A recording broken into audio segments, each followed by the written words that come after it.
Hi everyone, and thanks for tuning in to my weekly video message. This and next week, I want to talk about faith. And I want to talk about faith because in times such as these, faith, and particularly faith in the future, can be hard for some of us to come by. For those of us who are experiencing this current moment in our country with anxiety and dismay and despair, we may be struggling to have faith in the future. We might be looking toward the future with fear about our safety and well-being and freedom. And in the longer view, we may be struggling to see how it could be possible that another and better world could come into being.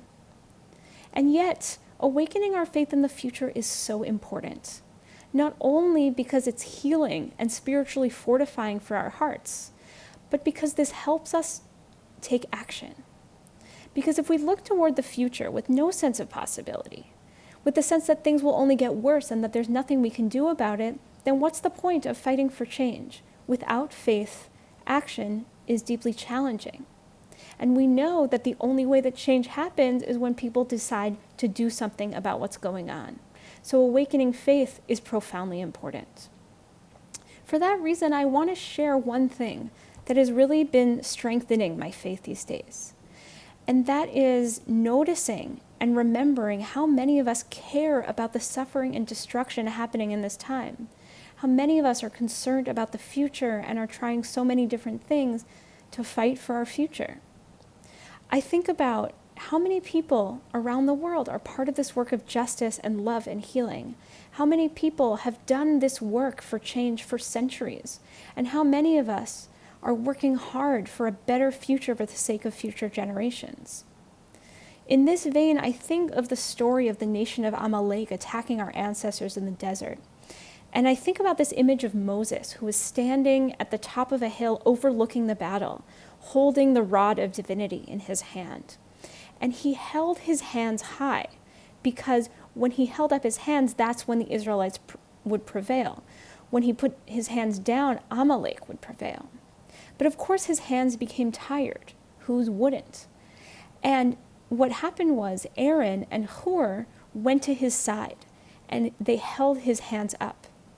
And because of that, the Torah says, Vayehi yadav emunah ad bo hashemesh, that his hands were able to be steady until the sun set. Now, interesting, in this image, the word for steady in this verse is emunah, which also means faith. With Aaron and Hur at Moses' side holding up his hands were able to be faithful, were able to be steady in supporting the Israelites in battle.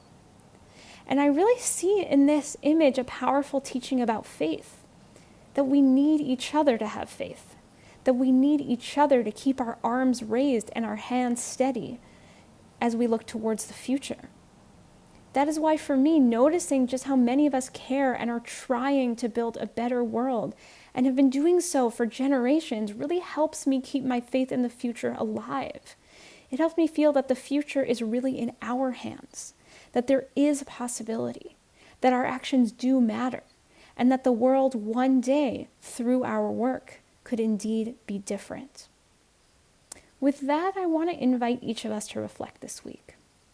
How are you relating to the future these days? With faith and hope? With despair? With anger? Or something else entirely?